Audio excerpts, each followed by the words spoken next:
Assalamualaikum warahmatullahi wabarakatuh.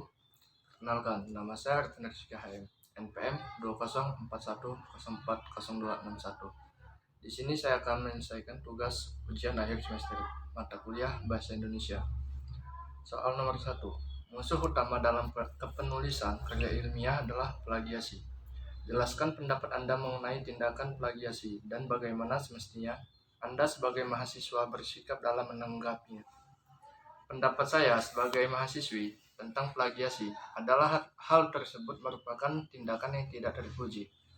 Karena dengan kata lain, kita mencuri karya milik orang lain. Di dunia pendidikan, pelaku plagiarisme dapat mendapat hukuman berat. Tindakan ini mencoreng dan memburukkan dunia akademis, bahkan bisa disebut kejahatan intelektual. Sebaiknya pada saat kita menuliskan kembali kalimat orang lain akan lebih bijak jika kita mencantumkan sumber yang menjadi referensi kita. Lain akan lebih bijak jika kita mencantumkan sumber yang menjadi referensi kita dengan jelas. Atau kita bisa menggunakan informasi yang berupa fakta umum. Soal nomor 2. Jelaskan tahap-tahap persiapan penulisan karangan ilmiah. Secara umum, tahap-tahap yang perlu dilakukan dalam menyusun karangan ilmiah dibagi menjadi 5 tahap, yaitu 1. Tahap persiapan adalah tahap awal yang perlu dilakukan dalam menulis karangan ilmiah. Tahap ini terdiri dari memilih topik, menentukan judul, dan membuat kerangka karangan. Topik yang dipilih sebaiknya topik yang menarik dan diketahui oleh penulis. Tahap kedua, dalam menulis karangan ilmiah adalah pengumpulan data. Data dapat diperoleh dari beberapa sumber, yaitu media dan lapangan. Data yang diperlukan dalam diperoleh dari media antara lain buku, koran, majalah, ataupun media yang lain. Selain itu, data juga dapat diperoleh langsung di dalam lapangan. 3. Pengorganisasian atau pengonsepan. Data yang telah kita peroleh dibagi berdasarkan jenis, sifat, atau bentuk. Pada tahap ini dilakukan pengolahan dan penganalisian data dengan penggunaan teknik yang diperlukan. 4. Tahap keempat adalah pemeriksaan atau penyuntingan konsep. Dalam tahap ini dilakukan pemeriksaan terhadap konsep yang saling bertentangan maupun yang berulang. 5. Tahap terakhir dalam menyusun karangan ilmiah adalah penyajian dalam data karangan ilmiah. Haruslah diperhatikan dari segi bahasa dan penyajian. Soal nomor 3. Penulisan karya ilmiah bermanfaat untuk diri penulis, pembaca, masyarakat, dan ilmu pengetahuan. Jelaskan apa saja manfaatnya menurut pendapat Anda. Saya sebagai mahasiswa dapat mengetahui, memahami konsep dasar penulisan karya ilmiah. Dapat mengetahui dan memahami naskah ilmiah, jenis-jenis dan ciri serta syarat dalam penulisan karya ilmiah. Dapat mengetahui, memahami, dan mampu mengimplementasikan teori, konsep, dan langkah-langkah penulisan karangan ilmiah dan unsur-unsurnya. Mengetahui, memahami, dan menguasai tentang kajian kepustakaan untuk mengimplementasikan dalam penulisan karangan ilmiah. Mengetahui dan menguasai cara menyajikan tabel, grafik beserta petunjuk pembuatan tabel. Dapat memahami dan menguasai pembuatan biografi, summary, dan indeks. Soal nomor 4. Jelaskan sifat bahasa yang unik sekaligus universal.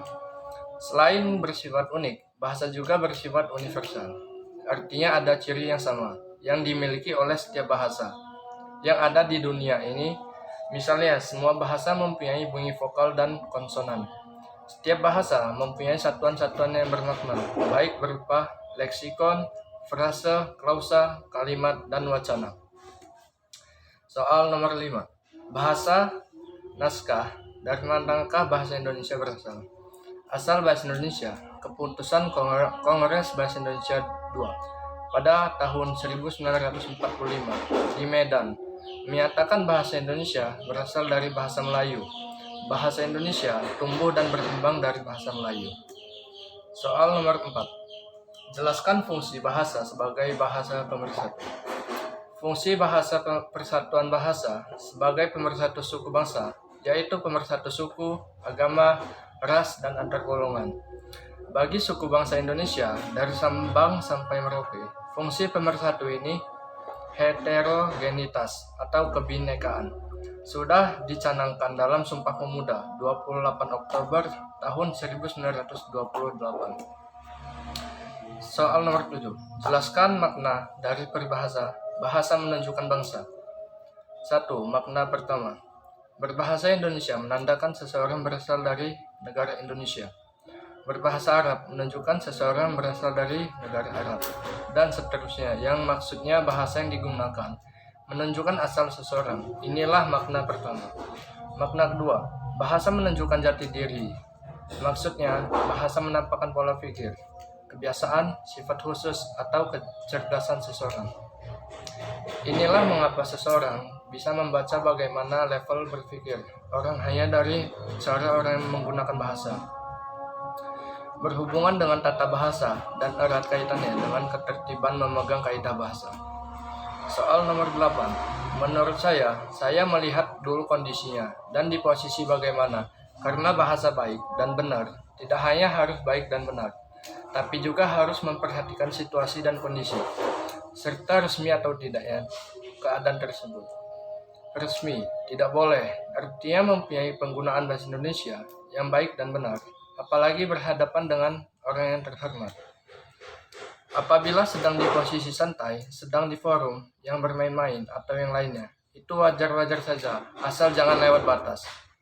Dan penggunaan bahasa itu juga menggunakan mimik, bagaimana tata cara menyampaikan, bagaimana intonasi dan kejelasan maksud dari kata tersebut.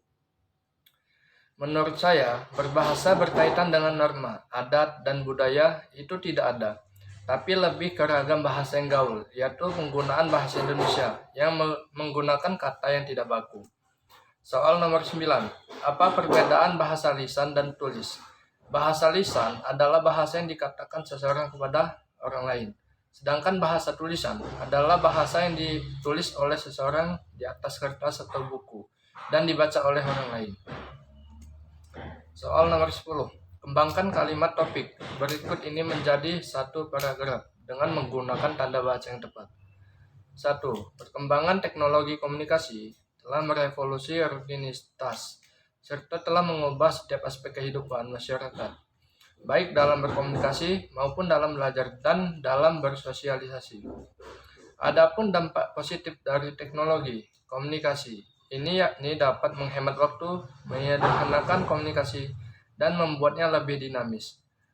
2. Pendidikan anak usia dini atau disebut PAUD merupakan pendidikan yang amat mendasar dan strategis. Karena masa usia dini merupakan masa emas dan menjadi fondasi awal bagi pertumbuhan dan perkembangan anak selanjutnya.